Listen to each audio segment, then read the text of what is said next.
Hey guys, it's Snowbiter. I've got another World of Tanks video here, and this is another ace tank around that I wanted to show you guys. This time with the T-34-1, which is the Tier 7 Chinese medium tank. And this is a tank that I've actually enjoyed a fair amount, surprisingly. I wasn't expecting too much from it. I think most of the Tier 7 medium tanks are fairly underwhelming with the gun that they get and the amount of damage per minute they can do. But this T-34-1 is actually pretty fun to play. It gets a really nice gun. It's essentially the same gun that the Type 59 gets. I think it's about 180 pen and 250 damage. The aim time and accuracy is pretty bad, and the reload rate is sort of slow, but I mean the damage on the gun is really nice, and it's actually got pretty good frontal armor. Combining that with a low profile makes it a pretty fun tank to play. I've had a good amount of success with it so far. This round is on Malinovka Encounter. And while I really can't stand Malinovka on standard battle, I actually don't mind the encounter mode, particularly from the spawn that I started on in the north side. I actually think the north side has a better route going up the hill than the east spawn. There's just more cover, and it's also easier, I think, when you win the hill to actually push down the other side. I was actually pretty aggressive to start this round. I had looked at the matchup, and there weren't really any tanks on the enemy team that I was too worried about, or any good players. XVM had shown that neither team had any players that I really had to be worried about. And so I ended up rushing up to this church and really engaged that VK-3601 pretty early on. He must have been using the short 88 because that gun had the lower pen, and he didn't pen any of the shots that he took on me. And so now we're just catching these guys as they go up the hill. If you can catch the east spawn as they're still trying to get up this hill, it really puts them in a bad position. You really want to get up on the top of this hill as quickly as possible and take control of it, and then shoot at the other enemy tanks, the slower guys who are trying to make their way up, that are just caught out in the open. And so that's what's happened here. You can see we've already got a pretty strong force at the top of this hill, and now there's 3 or 4 enemy tanks that are just stuck out in the open, and we're able to surround them here. The spot that I'm going to now is also a great place for getting flank shots on these enemy tanks that are caught in the open trying to make their way up this hill. Particularly if you have good gun depression, it's a really great spot for exposing as little of your tank as possible.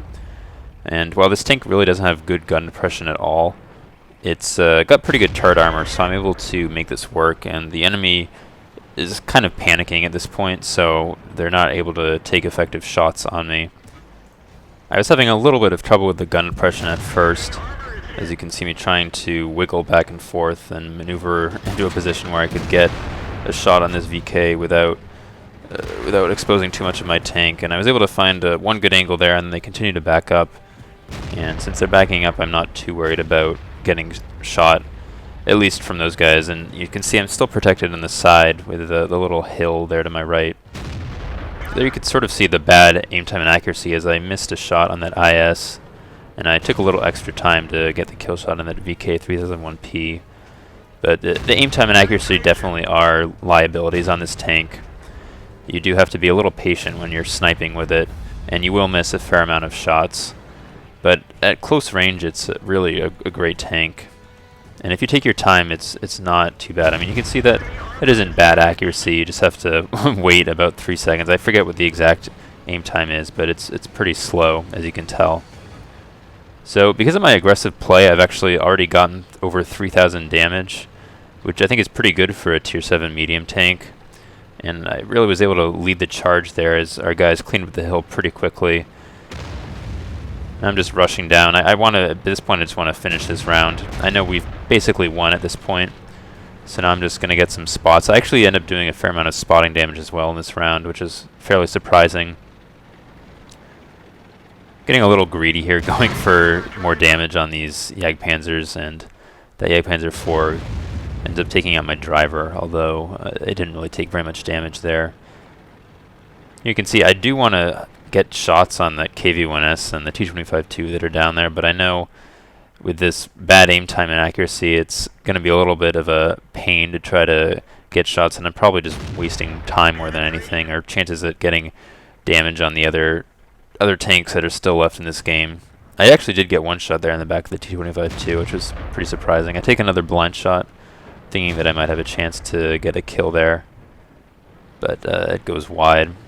And here this Churchill 6 gets spotted, so I just go straight after him. I'm not really worried about him at all. I can't really tell where he's facing, but it looks like he's not facing me, so I decided to take my time and get one shot into him before closing in and getting around him. Get another shot into his front. With the pen on this gun, I'm not worried about bouncing. I don't really have to aim at all. And this C-152 behind me steals the kill. He was complaining earlier for some reason about other people stealing his kills, so he decided to steal mine right there. He had the derp gun too, and I think he ended up doing maybe 1,000 damage with it, so I don't know why he was complaining so much about that, because he really didn't do very much in this game. But anyway, so I'm just cleaning up. I'm trying to find the artillery. I figure he's back in this corner.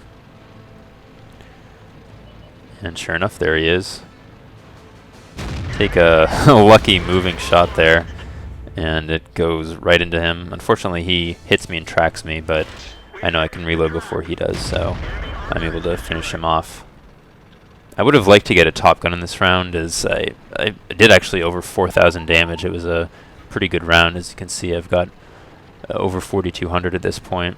Hoping to get a little bit more on this Cromwell, but I want to try to close in a little bit more. I take another moving shot, and that one completely misses. And now I'm just now at this point I'm just hoping to maybe get a kill shot on him. And there I get the final 11 hit points for my 4th kill.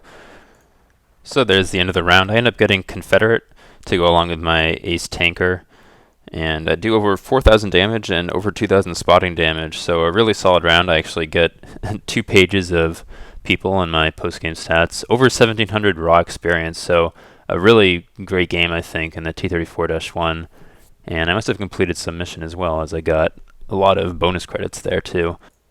So that's the end of this video. Thanks for watching. Hope you guys enjoyed it, and I'll see you guys later.